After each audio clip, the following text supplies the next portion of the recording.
Yeah.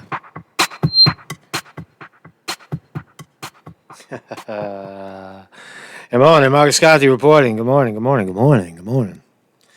Someone was offended by my disco beats yesterday, so I had to find a better beat. So, how you doing? How you doing, man? How you doing? I'm gonna break some balls today. Conte's gonna break some balls today, motherfuckers. You motherfuckers bashing Bernie Sanders are gonna break your fucking balls. What's up, Vinny DiMartini? What's up? Good morning, good morning. Good morning. I feel alive in the morning. I feel good today, man. I don't know why, man. I was dealing with the flu. Maybe even got a little coronavirus. I don't know what the fuck was wrong with me, but now I'm starting to feel just a little better. Happy Valentine's Day. St. Valentine's Day. Hug your honey. Hug your honey if you have one of those, boy. Yeah, you know what I'm saying, man? You know what I'm saying? I'm feeling pretty good. I hope you're feeling pretty good, too, right? So, who's in the chat? ZOX in the chat. Tobacco Row. Magazoog. Who else we got here? Yeah. We're chilling like Bob Dylan. Keith Miller. What's up, Keith Miller? What's up, Kevin Burns? What's up, guys? Vinny, you better keep your voice going, man. You got the radio voice. People loving it. People are loving your voice, man. You got that YouTube sound, man. You know that, Vinny? You gotta I would suggest, my suggestion to Vinny in the morning is have some balls. What's up, Sterling Price? Good morning. Have some balls, Vinny, and think about putting your face on it. Think about coming up like a pirate, like a pirate suit or some kind of wild whack. Maybe fixed light or something. Put a face. Put a face to your wonderful voice. So that's my 2 cents, man. It's my 2 cents to the community, right? It's about giving it back. Blind Seer, good morning. I'll see. Try to fill up the room a little bit. Hit the subscribe button if you can possibly do that. If you could possibly do that, I'll do it right now, man. Can I? I can't do it right now. Hit the share button if you can, and share this video down while we're waiting for people to come in. Share this video down your social media accounts, down Facebook. You just hit the Facebook share. You hit the little share button down below, and it'll pop up. You can go down Facebook. You can go down Twitter. Blah blah blah. All right, so. Killed a little time, let people get in the room. Good morning. So we're gonna go after a few people today. We're gonna talk about the shit sandwiches that are challenging Bernie Sanders, but Bernie Sanders pulling away. I know. You might be thinking we only have 18 more days to go, and everything could change. We could wrap this thing up, and have Bernie Sanders leading the Democratic Party for the next 4, maybe 8 years. Oh, what a vision. What a thought. What a fantasy if it comes true. But it isn't. It's looking less and less like a fantasy. That's why I keep hopping on it. That's why I'm 12 Bernie Sanders videos in a row. Now, it's not about Bernie Sanders per se. It's not about Bernie Sanders. It never has been about Bernie Sanders. It's always been about a movement of working class people, of the people, by the people, for the people. Not a pompous puppet con man Donald Trump who's for the oligarchs, who gives tax breaks to the wealthy and fucks and shits on the poor and the working class. Ignores that half the country's living in abject poverty. That's what this is all about. It's not about some old socialist guy from Vermont. It's about policies for the people. It's holding the corporations to their tax bracket of currently 20%, jacking it up to 34%, and making them pay. And if they don't pay, you put them in handcuffs and you drag them to jail. That's what this is about. That's why Conte keeps hopping on it. So let's look at some of the statistics. Is it a wild fantasy? Can it happen? Is it impossible that Bernie Sanders wins? Abso-fucking-lutely not. Look at this. Now, this is 538 reporting. 538. These are the people that called the election for Hillary Clinton the night of, the day before, weeks before. 100% chance. 20% chance 80% chance of winning, 80 to 100% chance of winning over Trump. This is 538. And now what they're saying, now that's not a good thing, right? That's a good thing. This is Nate Silver. He's got a shit performance record. But maybe he saw God. Maybe, just maybe, he's telling the truth. And look to the far right. I've had it up for a while. It says, the odds, Democratic primary forecast, 2 in 5, that Sanders is the nominee. Hold on. 2 in 5. 2 in 5 in betting. Those are pretty good odds. If you go to the racetrack, 2 in 5 means that horse is probably going to win. Because when the next one is 1 in 8 and 1 in 12 and 1 in 25 and 1 in 50 and 1 in 100, that's pretty good odds. That's almost like 1 in 2. It's very close. Like it's almost even money.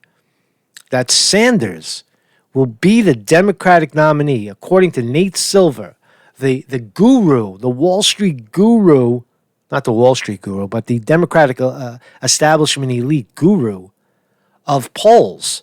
Now what are they going to say when their own guy is turning on them? The other thing, if you look at the top, he says no majority, 2 in 5. Which means that nobody gets to a majority of the electorate, meaning that nobody gets to 50% of the electoral vote to clinch the nomination. He's also predicting that leads to a brokered convention. That leads to superdelegates kicking in and picking a candidate. Now, will the superdelegates overthrow the will of the people? Will the superdelegates, the party elites, come in and overthrow the will of the people? It's only happened once in modern history, and it was an absolute fucking disaster. 1968, look it up. They tried it in 2016, but they didn't have to because Hillary Clinton, they cheated for Hillary Clinton. Hillary Clinton technically had more votes, quote, more votes, and she became the nominee. So Nate Silver is predicting that Bernie Sanders, 2 in 5 chance of being the primary winner. Joe Biden, 1 in 8. Oh my God, dropping like a rock. Bloomberg, 1 in 12. Pete Buttigieg, 1 in 25, the darling of the Democratic Party. The darling of the Democratic elite is 1 in 25. Elizabeth Warren, 1 in 50. How's it this? 1 in 50. All others, 1 in 100. How popular is Donald Trump? Donald Trump has a 43.3% approval rating. Bernie Sanders has a 70% approval rating. Who do you think is going to win that fight? Who do you think is going to win that fight? So those are some of the statistics. Now, Bernie Sanders is Joe Biden is the black candidate, right? Joe Biden gets more blacks than anybody, right? As they keep saying, black, black, black, right? But there's a new poll out, right? Here's the latest by Steve Kornacki put this out. That one of the latest polls, a Morning Consultant poll. There's a lot of polls out, but this one's interesting. Bernie Sanders, 29% lead. Joe Biden, 19%. Bloomberg, 18. Buttigieg, 11. National poll. Fucking 10-point lead in the national poll. Bernie Sanders is, in fact, the front runner. You say, what about the blacks? I thought Joe Biden is going to, he's going to cream everybody when it gets down to the blacks. South Carolina, he's got that one in the bag. 60% blacks. Joe Biden is a black because he's Obama black, right? Obama, the legacy, the black legacy of Obama, and that's Joe Biden trying to capitalize on that shit. But it turns out that Joe Biden only gets 34% of the blacks, but Bernie Sanders right up his ass at 30%. Now, and I think that's going to change because once you've got Cornel West and Nina Turner banging the shit, flipping tables over in North Carolina for the blacks, showing you that Bernie Sanders is for you, is for the working class, that you're going to get more, way more with a Bernie Sanders nomination. Once that starts to kick in South Carolina, let's get through Nevada first. Next up is Nevada. And then we go down to South Carolina, right? So let's get through Nevada first. But here's the stats. Here's the Morning Consultant poll. Joe Biden, 34%. Sanders, 30%. Bloomberg, 19%. Now, who the fuck is Bloomberg? Bloomberg, people don't even know who, they don't even know who he is. I'm going to play a little clip with Bloomberg, but man, can money buy an election? Look at this shit.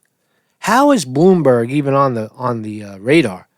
Elizabeth Warren, 8% with blacks.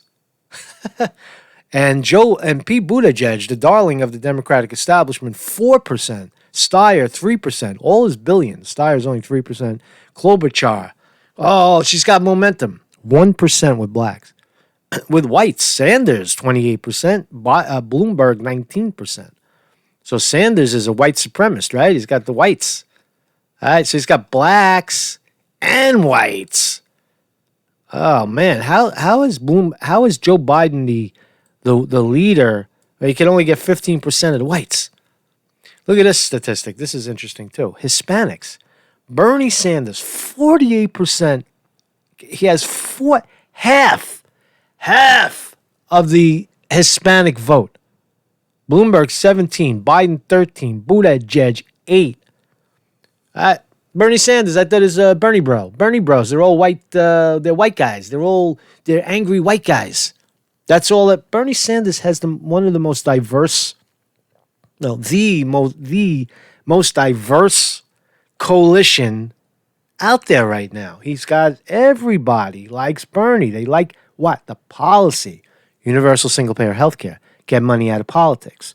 Free college tuition at city and state universities. De-escalate the military budget so you could stop the insurgency wars. Right, this is all it is. It's not rocket science. People see it and say, yeah, that makes sense. It's not socialism. Social programs for the masses.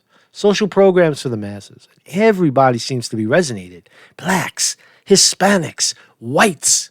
Everybody's digging on Bernie.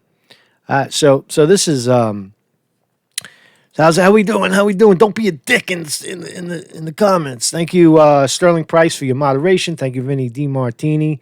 Too Aggro is here. Jesse Christensen. Good morning. So Bernie is losing even though he's won the most votes. Oh, it says don't worry about that shit. Super Tuesday. Keep your eye on the ball. He won Iowa. He won New Hampshire. Those are the bellwethers. That's all that matters. Win is a win is a win. All right, don't worry about they throw two extra points to Buttigieg. It doesn't matter. Bernie Sanders, what I'm going to tell you now, right? We're moving into Super Tuesday. Bernie Sanders is leading Texas.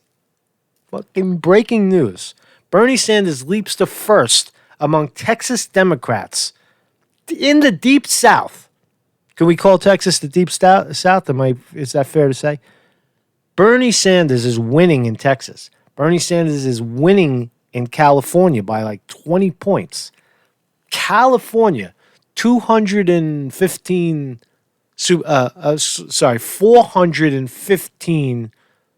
delegates to be had. 415 delegates to be had in California. Bernie Sanders is blowing the roof off of California. Also, there's Virginia, there's North Carolina. We'll talk about that later. But let's enjoy this. Let's enjoy this. Bernie Sanders leaps to first among Texas Democrats in latest UTTT poll.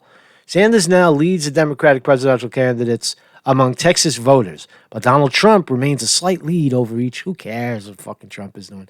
U.S. Senator Bernie Sanders has doubled his support among Democratic voters in Texas and now leads the race for the party's presidential nomination in Texas, according to the latest University of Texas Tribune poll. Doubled. Sanders had the support of 24% of the self-identified Democrat primary voters in the poll, up 12% from October. Sanders passed both former Vice President Joe Biden and Elizabeth Warren, the two leaders in the October 2019 poll. So voting in Texas primary starts on Tuesday, and Election Day is Super Tuesday. Doubled his support. And that shit is only going up. See, his Sanders' stock is going up. Right? Things continue to go up until they top out and go down. Bernie Sanders is on the rise, right? In all fucking polls. Here's the visual. Bernie Sanders, 24%. Joe Biden 22, Elizabeth Warren 15, Bloomberg 10, Buttigieg, the darling of the Democratic Party, 7, Andrew Yang out, Amy Klobuchar 3, the other darling, Tulsi Gabbard 2, others 8. So Bernie Sanders pulling away, and you want to tell me that Joe Biden is still viable? Joe Biden can't win. He's coming in fourth and fifth. Fourth and fifth. Fucking Joe Biden. He's out. He's out. Now, here's Mr. Potato Head. All right. Now, I'm not a fan. I mean, I agree with Cenk Uygur. I agree with a lot of people, and I disagree with a lot of people. So the people that I agree with right now are the Young Turks because they are behind Bernie Sanders. They're pulling for fucking Bernie, pulling. Jimmy Dore pulling for Bernie Sanders. Kyle Kalinske of Secular Talk pulling for Bernie Sanders. Jamal Thomas of Soapbox, the fucking progressive Soapbox, pulling for Bernie Sanders. Everybody's pulling for Bernie Sanders. You're my friend. Everybody's shitting on Bernie Sanders. Fuck you. Take a hike. That's how I feel. So Cenk Uygur has been historically wrong in terms of Russiagate and many things, but he's also been historically right. If you roll the tape back to 2016, Cenk Uygur was our hero on TYT until Bernie Sanders got cheated, and the cheating took a lot of people off guard. Nobody believed it. Cenk Uygur never wanted to admit it or believe that the Democrats had cheated him so badly, right? Like Kyle Kalinske did. Kyle Kalinske knew it and believed in it. And also Tim Black. Fucking Tim Black. Coffee with Tim Black, man. Tim Black is rocking. Right? These are the heroes. These are the internet heroes. These are the people. These are the people that you need to pay attention to. Right? These are the guys. I'm plugging them. I'm plugging them because I'm selfless, man. What do I care, right? I'm just a guy, walking around the park with a joystick, sitting in his mother's bedroom, right? What do I know, man? I don't know nothing. But those guys, those are the real people in this life that I'd like you to find out about. So let's listen to Cenk Uygur, Mr. Potato Head, who I've disagreed with in the past, but right now I couldn't agree more. Bernie Sanders has taken the lead in Texas. Good night, Irene. It's over. Sweet dreams, establishment. Sweet dreams. It won't be long now. Look. Don't get overconfident. You got to go work in Nevada. You got to go work in South Carolina. They're still throwing this kitchen sink at them. Super Tuesday's coming up. That's got California and Texas. It could end it. It could end it in 18 days. Okay? But Bernie was down by 20 points at one point in Texas. Biden had this giant lead. He was the most likable. Gone, evaporated, eviscerated. It's gone.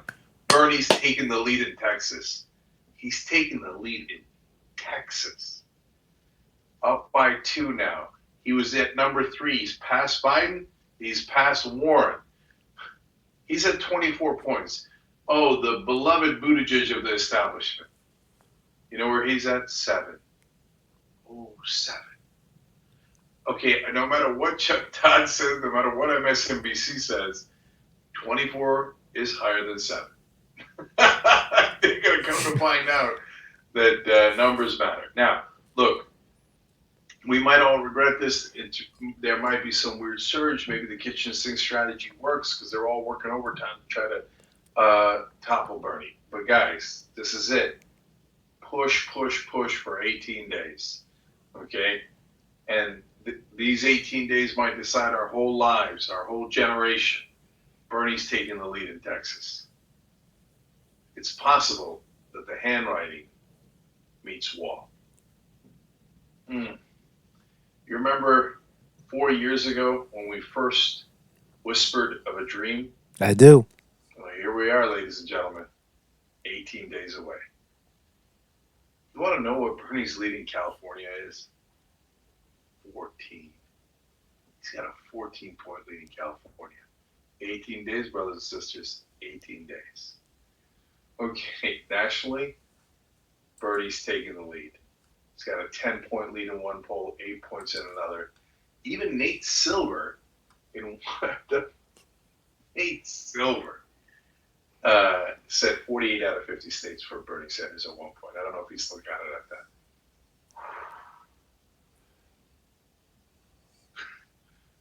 Good night, Irene. Sweet dreams. Sweet dreams. Oh, God. If this holds. Booty.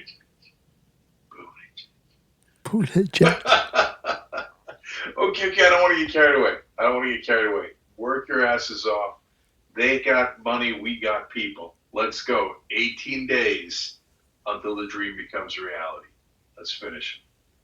Yeah, it brought a tear to my eye. My brother, my soul brother from another mother, Cenk Uygur, laying it out, man. 18 days, man. 18 days. And we could put these shit sandwiches away. Put him away, man. Bernie Sanders running away. The horse is out of the gate running. I told you, man. I told you he's going to win this fucking thing, right? All we got to do is win. Just keep winning. Don't worry if we get to half. If we get over half, don't worry about it. We'll crowd the convention and just overthrow them, man. Violence. Crowds in the street, millions of people rising up when millions of people stand up and fight back. The Democratic Party, if Bernie Sanders wins the primaries and he exceeds the margin of cheating and wins, there's no stopping him. The Democratic Party is done. 2020 Democrats step up attacks to blunt. This is how the mainstream media is spinning it. So let's look at some of the adverse reactions. So mainstream media has to spin it. Why? Because they are the billionaire class. They are the corporate elite. They're the corporations that pay no tax and take all their money and dump it on you and run propaganda campaigns and gaslight campaigns. That's who the mainstream media is today. Me, I'm nobody. I'm supported by you. I sit around waiting for somebody to send me a PayPal or a Patreon or buy my stickers. That's it. That's all I do, man. That's it. I'm funded by you. Nobody's sending me big money. Some people, it's, very generous. Other people, just, the corporate. I've never had a corporate check. Nobody fucking sending me. No candidate sending me money. I send Bernie Sanders $2.70 every once in a while. If he makes a good sticker, I'll send it to him. But again, people power. 2020 Democrats step up attack to blunt Bloomberg's rise. I don't think so. I don't think people really give a shit about this. This is bullshit. Democratic presidential candidate hopeful to revive their flagging campaigns. See how the AP spins it? Democratic presidential candidates hoping to revive their flagging campaigns increasingly took aim at Michael Bloomberg, blasting the billionaire rival for trying to buy his way into the White House and raising questions about his commitment to racial equality. No, it's just bad. It's not legitimate to bash someone and call them out for trying to buy their way into the White House. That's a legitimate argument. Struggling to recover from poor showings in Iowa caucus and New Hampshire, Elizabeth Warren and Joe Biden took the lead in attacking Bloomberg. Biden, the former vice president, said on ABC's The View that I don't think you can buy an election. While Warren took Bloomberg to task in 2018 comments ending blah, blah, blah, blah, blah, blah, blah, racist. So I'm just pointing this out that Bloomberg, I told you, I think I was the first to really say it, that Bloomberg is a very, very formidable opponent. Bloomberg is dangerous because he's got $56 billion. He's old. And, for example, when he became mayor of New York City in 2002, he was only at like 15 or 20 billion. And then he became mayor, right? And his brand doubled. Now he's worth 54 billion, 56 billion and rising. He's Bloomberg Television. Wall Street loves Bloomberg. That's why he's so dangerous. He's a savvy guy in front of the camera. He was a New York mayor. Dangerous. Says fuck fuck the debates. He doesn't even want to debate. Why am I going to debate these nobodies, these losers, these poor people? Why would I want to debate the poor people when I could just buy TV ads with all positive stuff about me? That's how Bloomberg's taking it, right? Why? Because he can, and he's doing it because he's a billionaire. He's got $1 billion. So here's something credit where credit is due. Try to be fair and balanced, all right? Really fair and balanced. And here's Bloomberg saying something that actually makes sense. Talking about the housing crisis. When the housing bubble popped in 2007, 2008, everybody blamed the banks exclusively. And Bloomberg points out that right before those decisions were made, that it was actually the Democratic Congress that pushed to give everybody a house. Lower the standards for loans so that some idiot with $5,000 can buy a house. He has no job. He's got $5,000 and sometimes no money at all, and he could buy a house based on the fact that the property values were still creeping up. That Wall Street was that actually Congress was holding up through the through AIG and all those REIT companies. They were holding up, propping up the cost of the of homes, that they kept creeping up. The property value kept creeping up, and it never went down. And banks were leveraging themselves 40-1 based on that fact that the Congress kept inflating the cost of things. So the point is that, listen to what he says, and then I'll reiterate. I hear, well, everybody's got a different view of what they're protesting. I hear your complaints. Some of them are totally unfounded. It was not the banks that created the mortgage crisis. It was plain and simple Congress, who forced everybody to go and to give mortgages to people who were on the cusp. Now, I'm not so sure that was terrible policy, because a lot of those people who got homes still have them, and they wouldn't have... It's very true what he just said, that the Democratic... You can't blame the banks 100%, but really you can. And that's what I'll tell you about after he's done. Without that. But they were the ones that pushed Fannie and Freddie to make a bunch of loans that were imprudent, if you will. They were the ones that pushed the banks to loan to everybody. And now we want to go vilify the banks because it's one target. It's easy to blame them, and Congress certainly isn't going to blame themselves. At the same time, Congress is now trying to pressure banks to loosen their lending standards to make more loans. This is exactly what the same speech they criticized them for. True. But having said all of that, we just got to focus on how we move and get the mortgage business and construction going, rather than why we got here and who did it. It just, it's... Here's what he fails to tell you, that the banks don't pay any tax. They don't reciprocate, right? They're lending money. They're getting money free or at 1%. They're getting money dirt cheap that the government doesn't even want back. Most of these banks don't even pay back the loans that they take. And then they lend it to you at 20%, 30%, and they lien the property that you buy with it. So you buy that property at, with a 30% mortgage, or 50%, or 100%, or 500% mortgage. You keep paying until the day you die, and meanwhile they got that money for 1%. Why doesn't it make perfect sense to get the banks out of the way? That maybe direct loans from the government. I mean, it's it's so obvious. Look at all the money that the banks are taking and don't reciprocate. They put it in their goddamn pocket. So we can blame the banks. The banks banks are no different than Wall Street. Banks have a business model of gambling.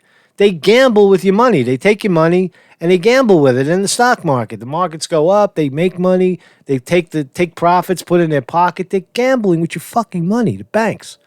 They don't reciprocate. They don't pay tax.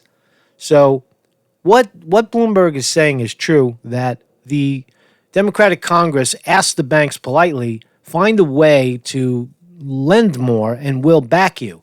And and they take that to mean we're going to gamble our asses off. We're going to leverage ourselves 40-1. Because why? Because Uncle Sam is backing us. And when it failed, when AIG went under, and Goldman Sachs was owed $50 billion in the credit default swap market, And they had at the time Henry Paulson, the Secretary of the Treasury, sitting next to Bush, the Goldman Sachs ex-CEO Henry Paulson, who Bush picked to be the Treasury Secretary. Does it sound familiar? Does it sound familiar? You've got the same shit going on right now with Trump and Steve Mnuchin. But Henry Paulson turned to Bush and said, we got a big problem. Right? Goldman Sachs wanted their $50 billion, and they got it. Right? They got Bush to do the TARP money. Right? So it is interesting what he's saying. That's all. It's just a roll back. So when Bloomberg tells you that it was the Democratic establishment that crashed the market, there's some truth to that. But don't let the banks off the hook. That's what Bloomberg will do as president. He's telling you that the banks are not to blame. That's what he's telling you. If you read through the lines, Bloomberg is saying, don't worry about the banks. Let the banks continue to do what they're doing. And that's what you'll get as a Bloomberg for president. That's what you'll get. You'll get the same old, same old. He will crash. The markets will just keep going up, crashing. The poor people will get poorer and poorer and poorer with a Bloomberg presidency. So food for thought. So here's a little. Let's look at some of the negative. I can't believe AOC says this. It's not true, but AOC admits Bernie Sanders may have to scrap Medicare for All plan. Bernie Sanders ain't going to scrap Medicare for All. He's been screaming it forever. Representative Alessandra, this is a death blow, by the way, for Alessandra Ocasio-Cortez. So for anyone who says Alessandra Ocasio-Cortez, I think hold on a second. She needs some reverb for that. Alessandra Ocasio-Cortez. When you guys say Alessandra Ocasio-Cortez, that's Bernie Sanders' socialist friend. Not really. Alessandra Ocasio-Cortez is just a new face in the market, and she's now showing that she has no backbone. Right? Rep. Alessandra Ocasio-Cortez admits this week that Sanders may have to compromise and nix his ambitious Medicare for All plan. Ain't gonna happen. New York Congresswoman, a staunch supporter of the more progressive single-payer healthcare system, made the revelation. See how they say admits it's a revelation to her? No, it's basically untrue. Why don't you ask Sanders if he's going to scrap the fucking Medicare for All plan? He's not going to scrap shit. That's why he's still in the running. Bernie Sanders is not going to scrap Medicare for All. New York Post, Alessandra Ocasio-Cortez. Cortez noted the difficulties as a president of passing legislation, especially for a politically unpopular policy like Medicare for All. Medicare for All is politically unpopular? To who? The elites? To the elites? Bernie Sanders wins the presidency on a platform of Medicare for All, single payer Medicare for All that's wildly popular in this country. The whole paradigm changes. The dynamic changes when you win. Don't you get it? That's some of the negative people. Oh, how are you going to pay for it? You're going to pay for it because we're telling you how to pay for it. Shit changes when you have power. Quote, a president can't wave a magic wand and pass any legislation they want, Ocasio told the website. This is bad news. If Sanders becomes president in 2020, quote, the worst case scenario, she continues, we compromise deeply and end up getting a public option. And she said, is that a nightmare? I don't think so. AOC also said in the interview, though, that compromising for a public option is not the ultimate goal for leftists like her.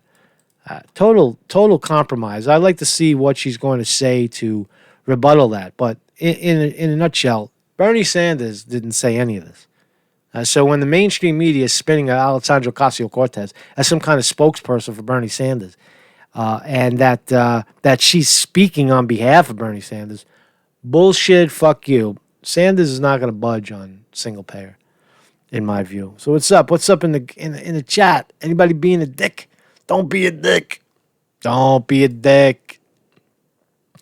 Don't be a dick. Oh, eyes open, being a dick. Getting slammed. Don't be a dick. Hi, Amy. Hi, Amy. Hi, Amy. So, kick 'em. Thank you. Bloomberg is a rat who knows how to smell a rat and debate a bullshitter. Magazug. Yeah, he is. He is a rat. He's a snake. He's a real snake. He's just spending his money. He's doing what others can't do, and so forth. Uh, Trump allows us to live again. Sunflowers. Uh, Grow up on that crap. Oh, grow up? Okay. Welfare. So let's move right along. Thank you for sharing. Everybody's opinion is valid, but you may just get timed out. So that's Alessandro Ocasio-Cortez. Okay, so let's look at Cocksucker. Cocksucker has returned, right? Cocksucker has returned again. Now he's addressing. This is Sticks Hexenhammer, 666. Sticks Hexenhammer, the cat's asshole, 666. As is going on and on. Bernie Sanders is an economically illiterate, lifelong loser. That's his video today. At the time of putting it up, 13,000 views. So we got to address this cat's asshole. This cat's asshole. Profanity alert. Profanity alert. Profanity alert. If you don't like profanity, turn it off. Listen, you motherfucker. Listen, you motherfucker. You faggot. You fucking. That's too rude. Start again. Listen, you sissy ass Vermont faggot. You sissy living in your mother's basement mofo. All right, get your head out your ass, you cat's asshole. You cat's asshole looking mofo. This is what you look like. You cat's asshole motherfucking cat's homo wacky. All right, you're sucking. You got your head up the con artist Donald Trump's asshole. You don't know anything about economics. Your ideas of economics are stupid and invalid. Start to listen, you prick. So anyway, Sticks Hexenhammer, right? This kid. So let's listen to what he said. Right, that was my attempt at being mean in the morning. But I love you. I love everybody. Really. I'm running to the problem with love and compassion, and I'm hoping that peace follows. But sometimes you get gum on your shoe. You get some idiot standing in the way, and you got to push him out of the way. All right? And you hope that in that push, he opens his eyes and he comes home to mommy. He comes home to daddy. All right? He opens his eyes. So that's what we're trying to do. We're trying to help. We're trying to help Satan Boy, the YouTube Satan Boy. All right, let's listen. For another video about how Bernie Sanders doesn't fucking understand what he's talking about. And a lot of his fans don't either. And I'm noticing some shilling and some inauthentic behavior. Like the other day, I think... All right, so this is basically what I'm trying to say is he's answering my attacks, but he's not calling me by name because he thinks that if he says my name, he's going to elevate me to he's going to elevate me. All right? Okay. I'm a Vermonter, and I've got a reasonably large audience. In fact, I've probably got I'm definitely in the top 10 Vermonters as far as my reach. Who cares? Nationally or internationally. Guaranteed I'm in that group.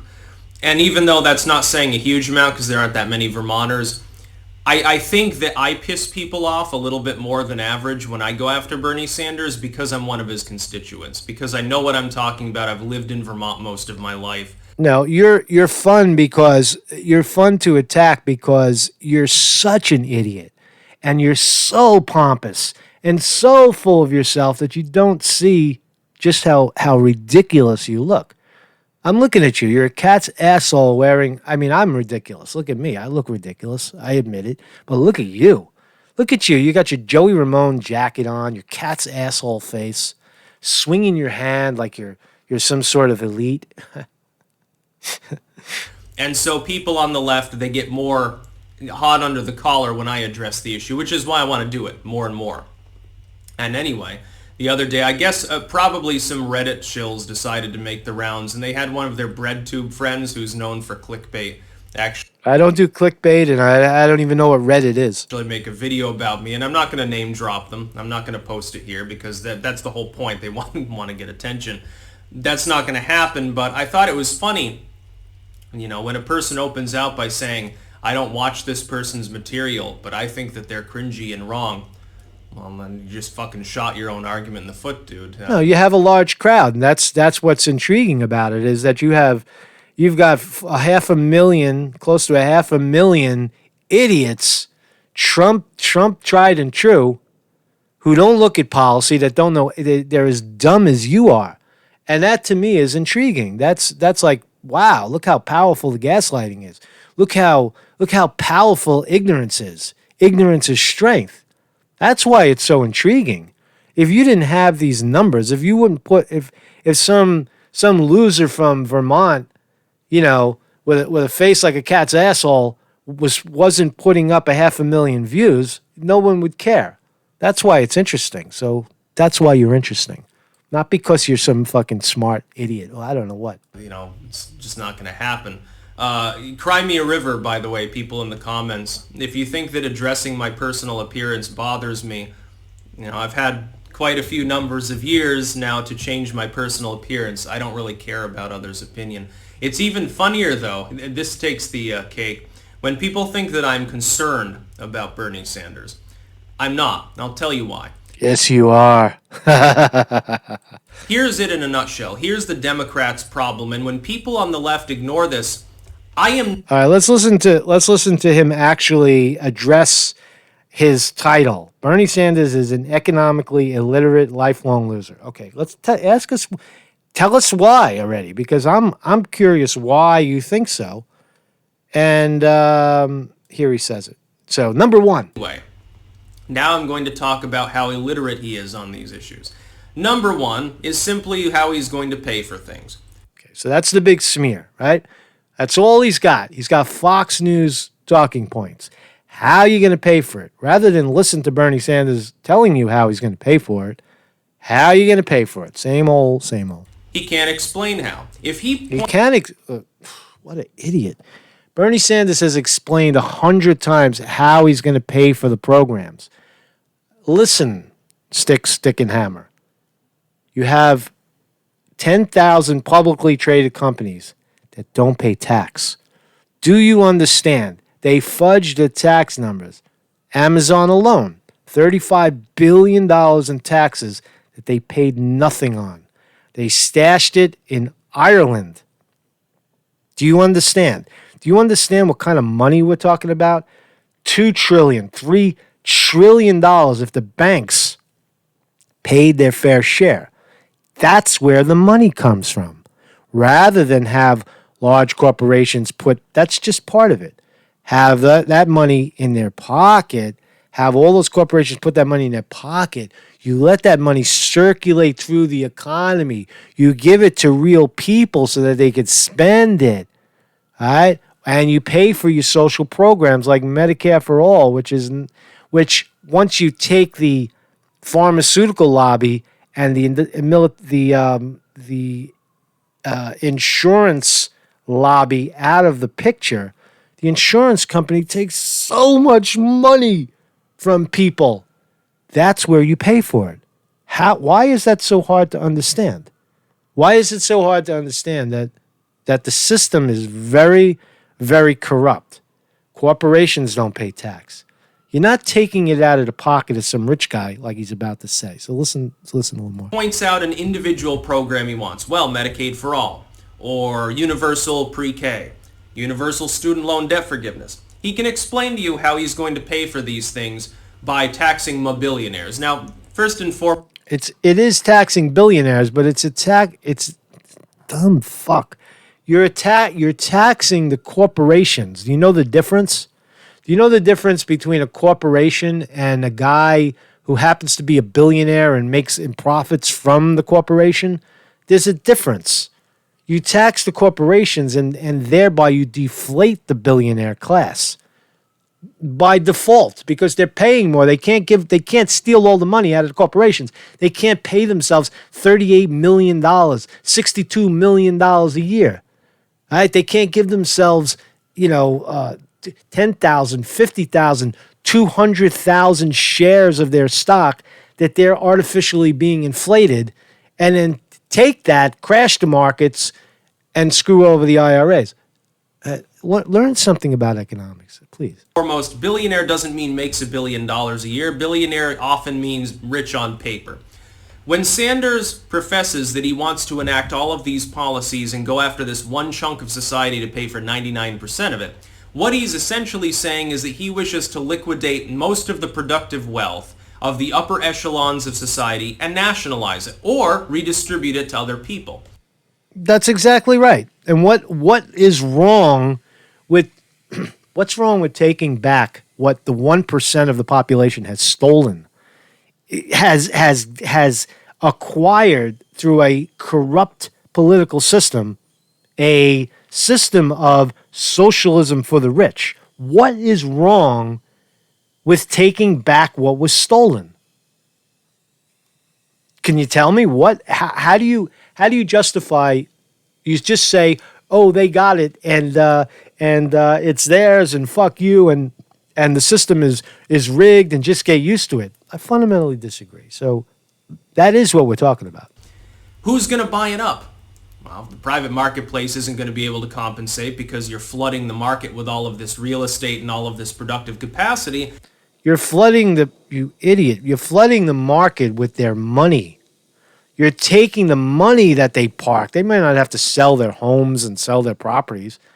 You're taking back the money, the liquidity that they're hoarding in the Cayman Islands, in tax havens all over the world, Panama, fucking Ireland, Switzerland. They take the money and they stash it. We want our fucking money back. We want our money back. The government's going to have to take it over. It's probably the whole point. It's a socialist takeover. See, the problem is that would strangulate the economy completely and collapse it. What would end up happening is that people would eventually reject this far leftism, kick him back out of office. He might not even last his first term due to health problems alone. And then they would probably elect a regime that actually was far right. If you think Trump... So he's supposed to be addressing economic illiteracy, but now he's talking about politics and opinion. It's his opinion that Bernie Sanders won't win. But all of as we're looking now at the actual polls, he is popular. Sanders, 70% popularity. Trump, 45%.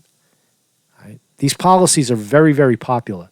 Is far right, you're wrong. He's a Manhattan socialite. He was a lifelong business dem. He's a moderate. Trump is a moderate. The idea that he's fanatic has always been complete bullshit.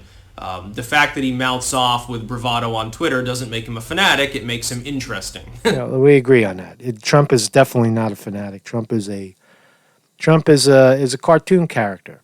He's funny. It's the only reason I like him. His nothing.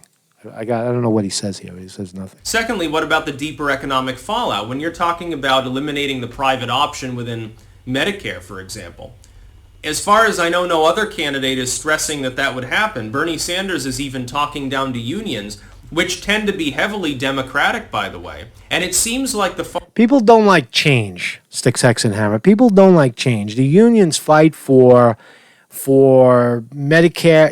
They fight for health care benefits for themselves, right? And even if it's a big movement, they fight for it and they leave everybody else behind. And that's fine, right? People work hard and they get their benefit. But what we're trying to say is the very thing that they can fight for other things. They could fight for maybe a 4-day work week. They could fight for more vacation pay. They could fight for, better equipment to work with. Right? They don't have to fight for something that should be a human right, is what I'm saying about you can't make the argument that you'll piss off unions with a Medicare for All plan. It's just fundamentally inaccurate. Far leftists don't see this as a potential strategic problem. Oh yeah, Bernie Sanders is telling several million union members, fuck your negotiated health care system, we're going to give you whatever Uncle Sam wants to give you. Don't you think this might piss off the average American worker who's in a union? Don't you think some of those union bosses might say, well, the Trump economy is helping our business and he's really taking off a hands-off approach with regards to... What's your point? So he's making political arguments when he's supposed to be making an economic argument. So he hasn't made his only economic argument so far is that how are you going to pay for it? And we just told you how we're going to pay for it. I told you 500 times how we're going to pay for it. Let's see what else he says, and then I'll move on. I just want to. I hate to hop on this, but this just it deserves our attention. He's not going to. And thank you, Six Hexenhammer, for being such an ignorant son of a bitch. Really, for the most part, you're now the poster child for Trump ignorance. Be able to deliver shit. The idea that he's a revolutionary anyway has always been fake. He's been in office in the legislature for now 30 years. What has he accomplished?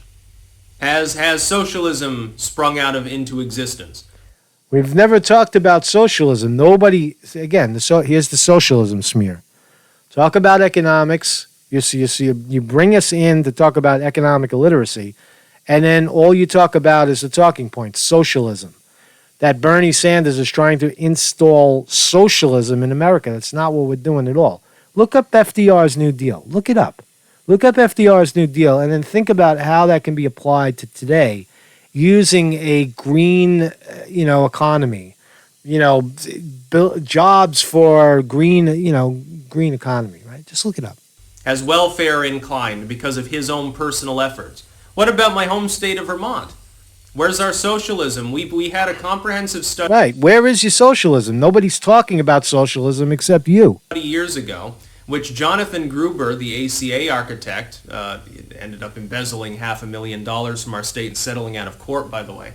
He was hired by Shumlin, who was a far-left governor. He's certainly beyond the average liberal. He's far left. Tax and spend on steroids. Shumlin spends $1 million. That's another smear. The tax.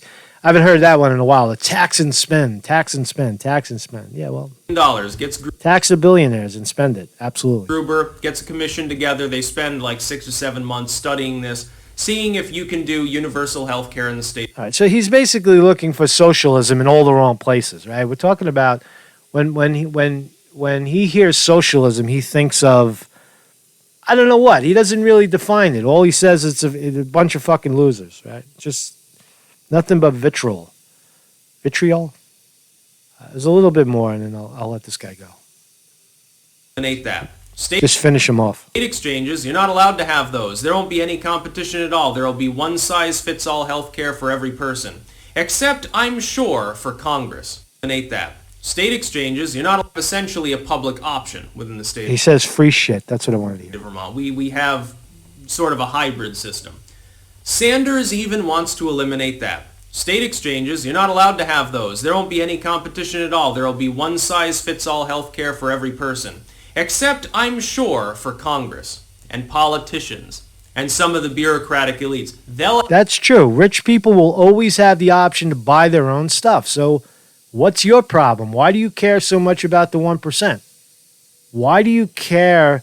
A billionaire guy with a lot of money will buy the best, and that's what they do. They don't go to community college, and they don't go to the regular hospital. They go to their own foofy clinics and foofy doctors, and they send their kids to Princeton, Harvard, and Yale.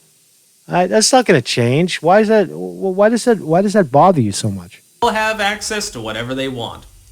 And when rationing comes along through, you can guarantee that people that are at the top echelons of society will be the ones getting the preferential health care. Okay, so that's a prediction of some sort?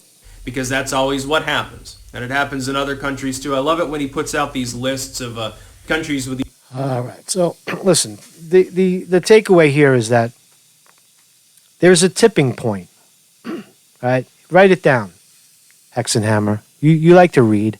Read Malcolm Gladwell's The Tipping Point. It's not a great book. He's not the smartest guy in the world, but he talks about a tipping point where when you keep pushing. Yes, Bernie Sanders has been impotent in terms of getting these policies passed, but what he has been spectacular at is raising public awareness that Medicare for all is wildly popular.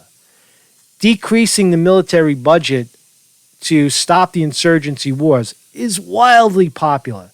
The only reason we're talking about corruption in politics, money in politics, is because of Bernie Sanders. by talking about it, you bring the thing to a point of tipping. And that's where we are right now. In fact, we're 18 days away from a tipping point. If Bernie Sanders wins, the policies kick in. Now, is that over optimistic? Is it? I don't think so. I think that's precisely where we are. So, so thank you very much, Mr. Cat's asshole. How we doing in the people still eating each other in the comments? I'm sorry that was long, man. That was long and winded. I understand, but there's something that I had to blow that out, man. We're gonna be here for a while. So Bernie sets the narrative, Sterling Price. That's correct, and that's very important. The whole Democratic Party is chasing Bernie Sanders right now, and if you don't think that that's powerful, if you don't think that that's important to lead the discourse away from crony capitalism and Trump waving his finger, build a wall, lock her up, then again, you don't. He doesn't know anything. So anyway, so let's see. So okay, so we got to go into the. Here's another dark. I stumbled on this only by title: Trump versus Sanders. As socialists make a move with special guest Jerome Corsi. Now, again, this is my visceral enemy, Jason Goodman, who again I was on his show twice years ago. Last I seen of him, he tried to stick an umbrella. He assaulted me with a pink umbrella in front of the Epstein at the Epstein trial for saying hello to him. So he's basically fucking a scumbag. And here's his guest, Jerome Corsi. And Jerome Corsi's claim to fame is conspiracy theories, where he said that he had a direct tie, after the fact, to Julian Assange running conspiracies online, and he had a direct tie to Seth Rich and the files at Seth Rich. All fucking bullshit. Right? Him and Roger Stone were lying their asses off. The only difference was that Roger Stone actually lied to Congress, and Jerome Corsi folded before he was questioned. That's the only difference. All right, so that's Jerome Corsi's whole claim to fame, and he's one of Jason Goodman's favorite guests. He's a doctor. Oh, he's smart. Listen to what he says. Episode, there's a lot going on. It seems that Donald Trump is, driving the press crazy. We've had another primary, and it looks like Bernie is going to be the challenger. But, I mean, do you think that they're going to allow that to happen? I think it's going to be, well, it looks like it's going to be inevitable. I mean. Wow, from the right, he's saying he looks like Bernie's going to be inevitable. That's his view. And, yeah, he was a Q kook. He was plugging Q. Guy's crazy. But just listen to what he says, because he has reach. And again, people still listen to this guy. First of all, only the Democrats have control over that. So there's nothing the Republicans can do if they don't like Bernie. And I quite frankly think that the GOP would rather run against Bernie, because he's perfectly positioned as a socialist. And really, when you investigate Bernie's background, he's a communist. Bernie is a communist. How? Based on what facts? Yeah. And an avowed communist. I mean, there's a devout communist. Excuse me. Just really no doubt about it. And so, that's going to be a contrast that I think Donald Trump would relish taking to the American people. Look at all I've accomplished. Look at where we are with prosperity. Or do you really want what these communists want? And you just outline the agenda.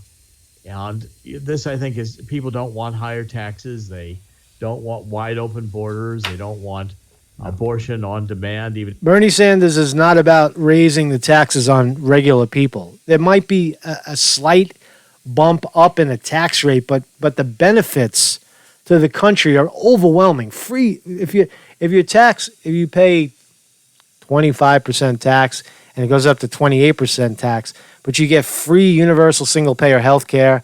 The ability to take a loan out is greatly increased for you. All right, the economy is being stimulated from the bottom up. It's not a big deal. even after the child is born. I mean, just go down. And the fact is, if you can just get the corporations to pay their fair share of taxes, you could probably lower individual tax. The list. They don't want gun confiscations. So I don't think it's going to be an agenda that Bernie can present. And Bernie Sanders is not for open borders. He said it over and over again, Jerome Corsi. Over and over again. Bernie Sanders is not for open borders. He believes in borders, because if you don't have borders, you don't have a country. So again, smear. Other than free stuff, free stuff, free stuff. And he'll have the support of the... And that's the Fox News talking point. Free stuff, free stuff, free stuff. It's your stuff, Dr. Corsi. It's your stuff. It's the people's stuff. Look outside of your window for the people, the 50% of the people living in abject poverty. Look past your red oak bookshelves and your prosperity. Look past that. Look for the beef with the people. That's why Sanders is so appealing. He's for the people. He'll have the support of the millennials. I think the millennials have largely been brainwashed in the schools and the universities and even starting the elementary schools on a socialist agenda, even though I don't think they really have a clue what it means in reality. But ideologically. It's you, Corsi, who don't understand what it means.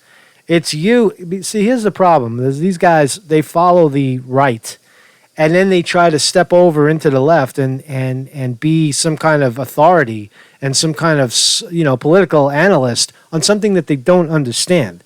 They're stuck on the word socialism when no one's talking about socialism except them. And their idea of socialism goes back to communist Russia. That's what they're relying on. Not social programs, social democracy. FDR, New Deal. They've been indoctrinated that the U.S. is evil, that George Washington was a slaveholder. I mean, just go through the list. And you can't argue with them because it's a matter of secular religion. They believe in these things. Donald Trump is a Russian spy. Well, there's no proof of that. And Mueller, all the money spent, all the 3 years we went through that hoax. But, you listen to Schiff while he's giving his Senate impeachment trial, and he's still talking about Trump working for Russia. Yeah. So you're not going to get rid of that idea by facts. It's just it's propaganda, it's ideology, it's a trademark of socialism. And the idea that the Democratic Party is anything resembling what it was in the 1950s is not going to, it just isn't. That party is dead. R.I.P. Democratic Party. This is the Democratic Socialist Party. So what you have is Dr. Corsi. He's mixing a lot of elements of the Democratic Party. He's trying to say that the Bernie Sanders movement is Adam Schiff. The Bernie Sanders movement are ideologues who were promoting the Russiagate. That's clearly not what the Bernie Sanders movement is. Although Bernie Sanders did support and back the idea that Russia had some kind of interference in the election, but the bigger picture is that there's a social political divide in the Democratic Party, where people like me, who I'm pro First Amendment, pro Second Amendment, right? I'm pro-choice as well. I don't care what you do. I don't care what you do in your bedroom. I don't care about any of those things, right? But what I'm trying to say is there's a divide in the Democratic Party, and to lump them all together like Jerome Corsi is doing it just shows a high degree of ignorance. So we'll move on. So here's another one. I got to keep bashing these guys, right? So here is I told you about this guy. This is James Carville, Snake in the Grass, right? And he's on Morning Joe, right? Look at him. He looks like a country boy, right? He's got his veteran's hat on. He's got his shirt that's clearly not ironed with his collars. He looks like a good down-home boy from Florida, right? That's what he looks like. Well, we'll tell you who he really is. Listen to what he has to say. You have, out of the 20 or so Democrats that jumped in this race at the beginning, you had one from the Bill Clinton side of the party and 19 from the Bill Bradley side of the party, which means you had one guy, Joe Biden, who knew how to go into black churches in South Carolina and connect. If Biden's not in the race, suddenly the whole thing scrambled, and you start asking, who can win in South Carolina? Who can win? I mean, who can win in other places where you need to connect with black voters? This guy was the one of Bill Clinton's right-hand men and was arguably instrumental in getting Clinton elected. And he was also very, very instrumental in plugging Hillary Clinton the whole time. He was always at Bill Clinton's side. So he's a very influential hack, just to know who James Carville is. And whenever there's an election of any consequence, James Carville shows up. And so does, Barney Frank. You'll start seeing all these cowards.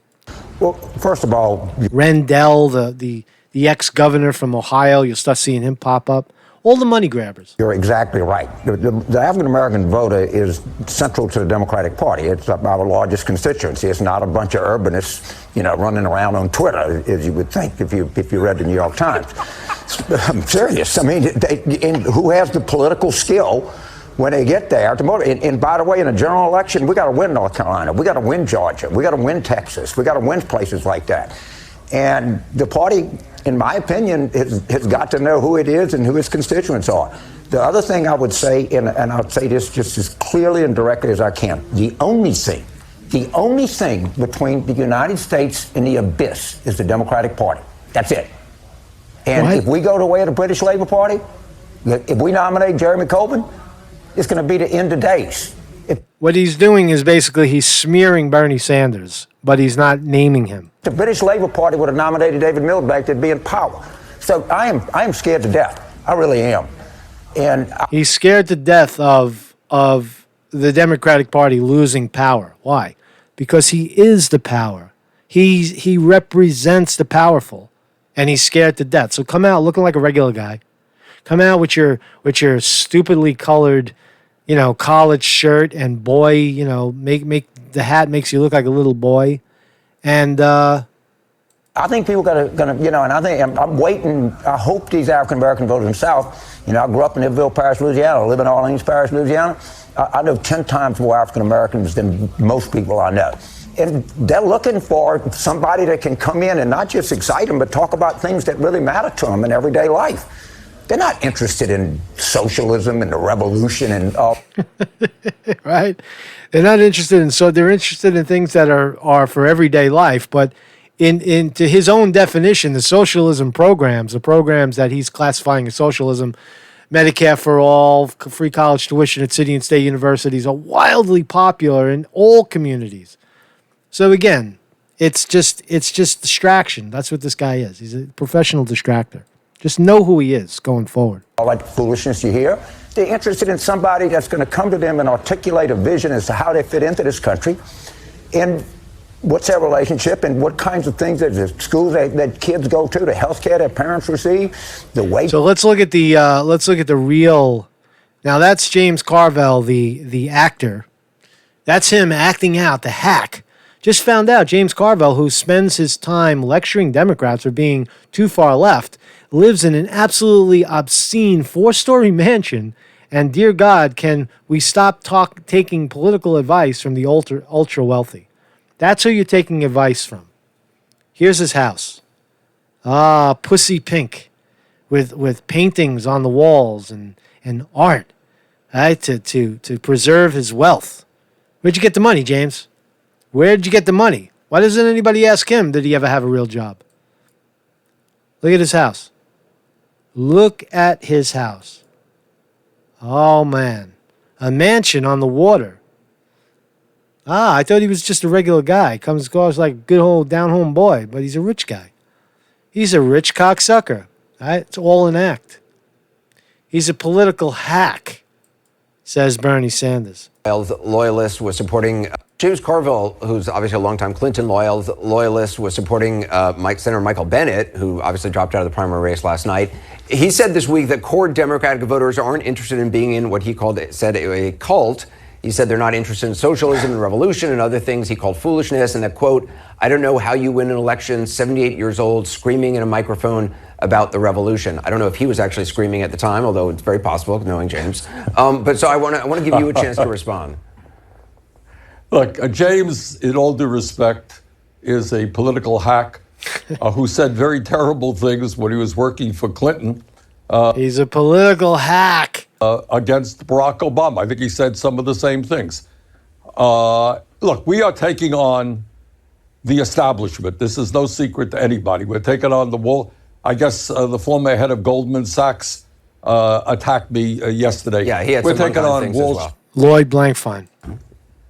He did, yeah. Wall Street. And the insurance companies don't like me. And Wall Street doesn't like him. The insurance companies don't like him. Continue, Bernie. you know what? The pharmaceutical industry, That's straight. which is charging us 10 times more for the same drugs they sell in Canada, they don't like me either. Nor does the fossil fuel industry, because their product happens to be destroying our planet. Nor does the military industrial complex or the prison industrial complex. We are taking on Trump, the Republican establishment, Carville, and the Democratic establishment. But at the end of the day, the grassroots movement that we are putting together of young people, of working people, of people of color, want real change. But you know, and they want us to take. Right. Yeah, I'm sorry. Go ahead. No, you know, though, it's not all, just establishment folks who have a vested interest. I mean, there are, American citizens who, went out to vote in New Hampshire and voted for Klobuchar or voted for Buttigieg or in some cases Biden, who just feel like revolution is it's just too much. They maybe like their plans. They don't want their insurance taken away for something else